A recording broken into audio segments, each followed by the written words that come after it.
Hi all! Everything in my video is pulled from the public domain, and I am using them under the Fair Use, Fair Dealings guidelines. Everything I say is my own opinion. You should look into this information for yourselves, but I'm pretty sure I'm right. Good morning, everybody.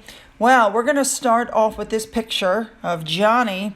And the reason I'm starting off with this picture of Johnny is because for those of you who aren't aware, Johnny apparently was with Charles on his tour. Yes, that's him. And doesn't he look dapper in that kilt?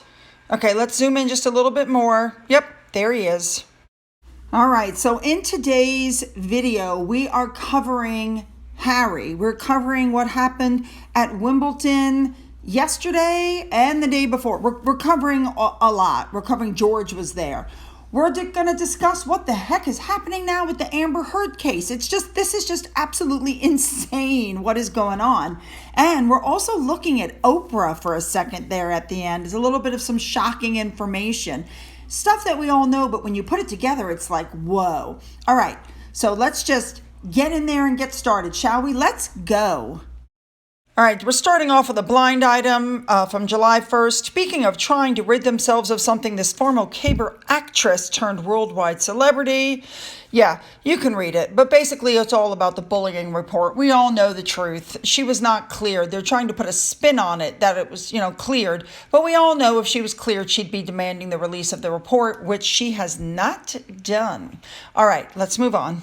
All right, next up, do you guys remember when I told you that Prince Harry was now regretting Megxit? He regrets leaving his family behind. You know how I love Australian Sky News.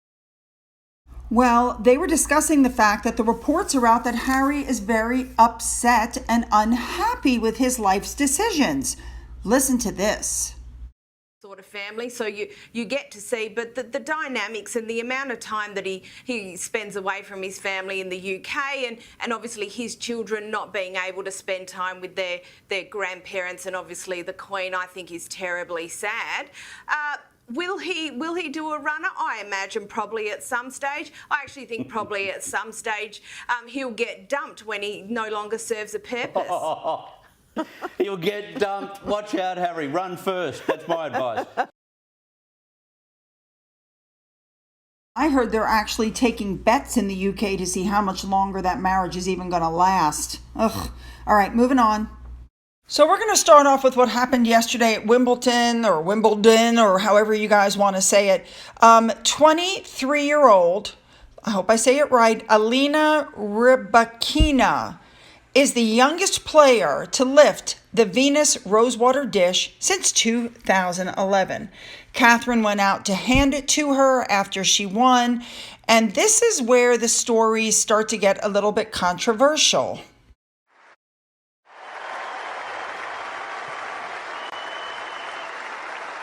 Another new name in the Venus Rosewater dish.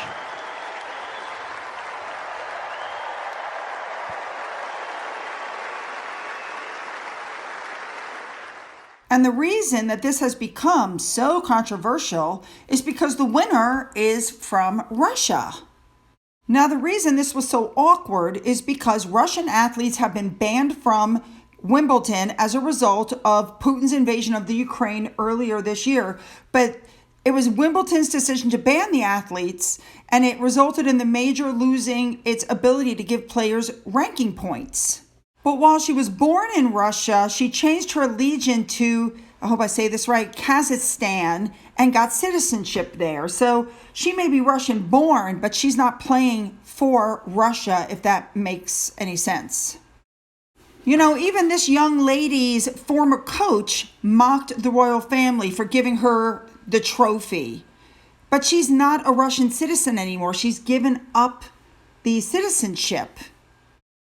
But you know how that goes. Russia is claiming her success as their own. The former coach was saying some not nice things about Kate Middleton.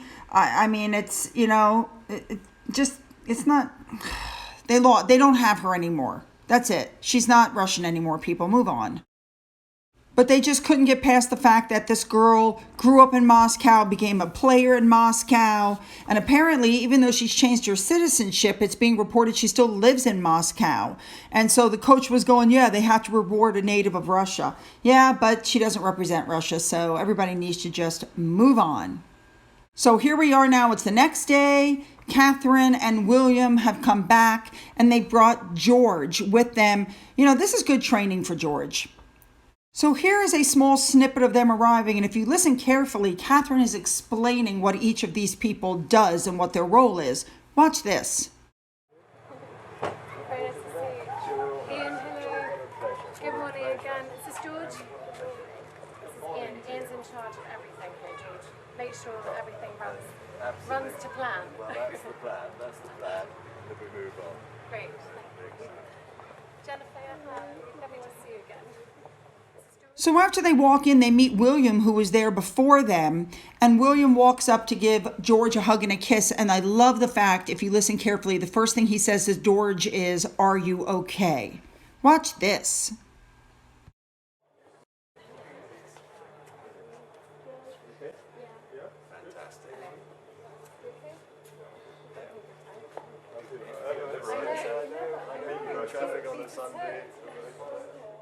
So just like the other day, they go walking through and they're meeting people and military that are standing there waiting for them. Here's a small snippet for you.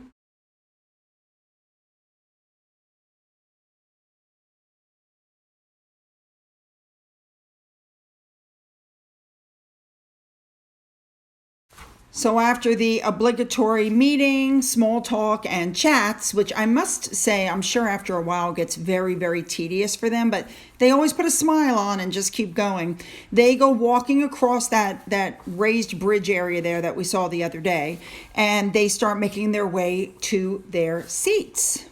People in the crowd were very happy to see them. They got a nice reception as they usually do. Just watch this. See them coming in now. Yes, Royal Highness, the Duchess of Cambridge, accompanied by His Royal Highness, the Duke of Cambridge. I think the bottom line is this. So they say hello, they wave. George at one point even gave a wave to somebody in the crowd. And then William starts explaining what's going on with Wimbledon, you know, what's going on with the game. Catherine starts explaining what's going on with the game. I think it's very important that George understand because, you know, eventually he's going to be showing up with his family and explaining the game. And the whole family loves tennis. All right, moving on. Well, after all of this, we know who won. And here's Catherine handing out the trophy. Watch this.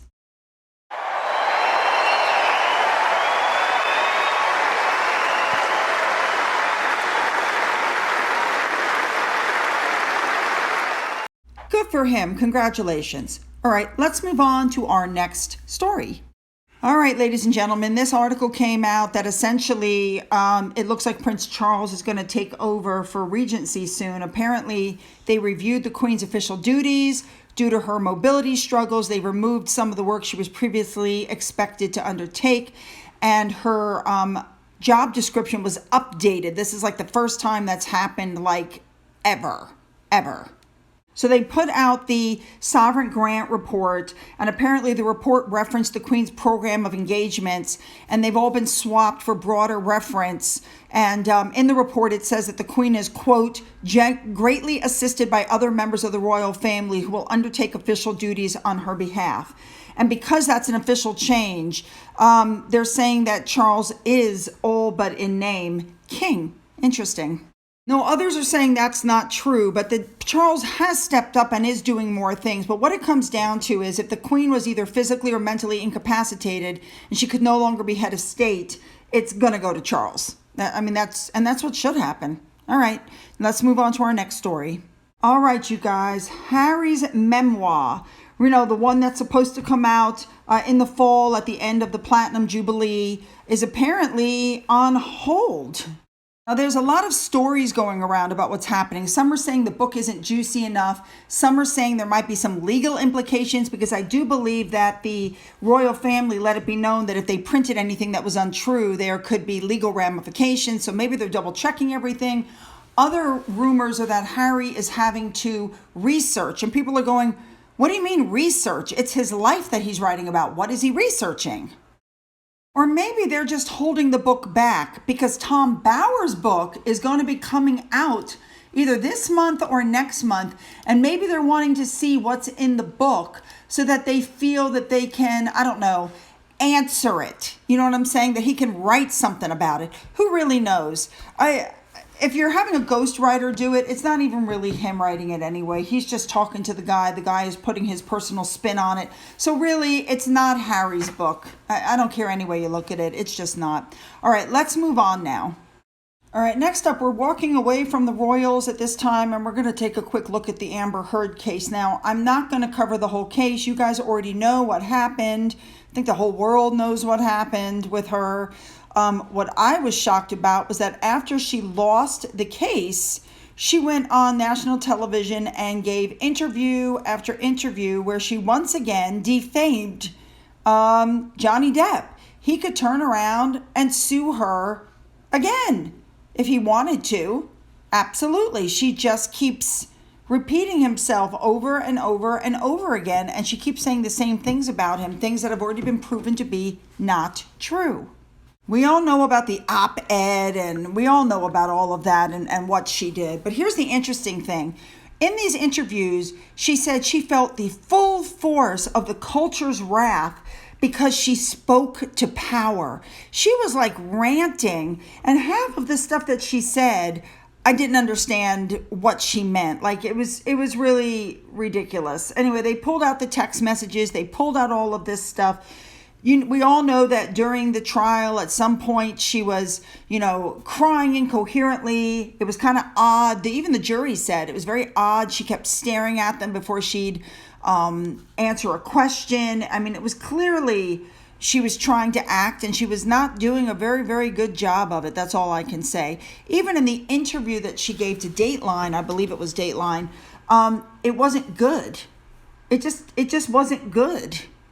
Several stories have come out since the trial ended, and this one I found interesting. Apparently, she hired an insurance company, and they're refusing to cover any of the $8 million in damages that she owes Johnny because they said her defamation was willful and malicious.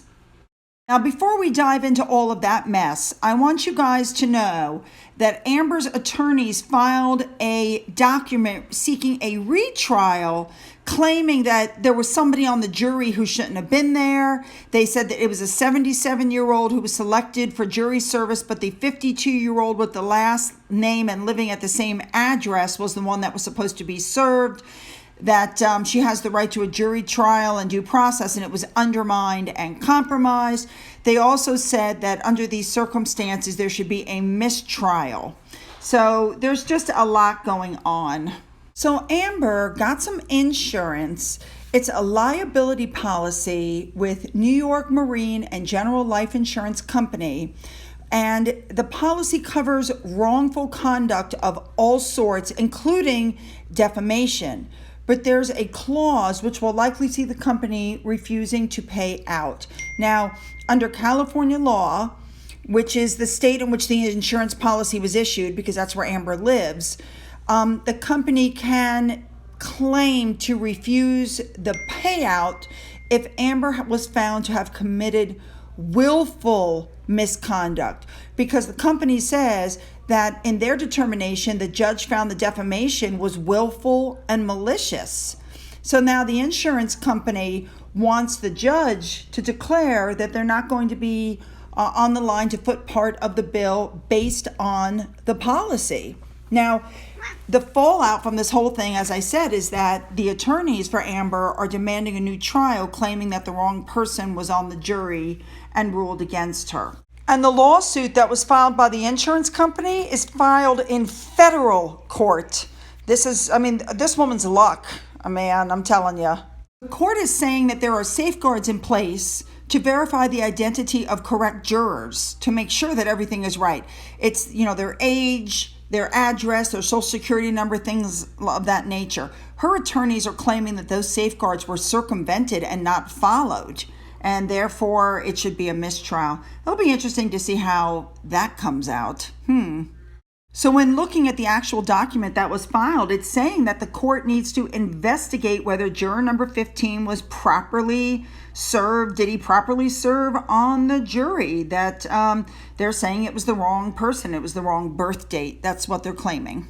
Now, in the meantime, it's being reported that Amber only had $2 million to her name. Now, I know that sounds like a lot of money to you and me, but to those people, it's nothing.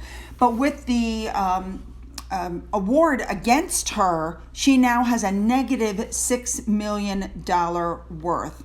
Now, I had heard that possibly Johnny might not be collecting the money because Amber Heard has had a baby and, he's going to bankrupt her. But who could blame him after she then went, after she lost, on these interviews and defamed him a second time? So let's look really quickly at what the insurance company is actually saying.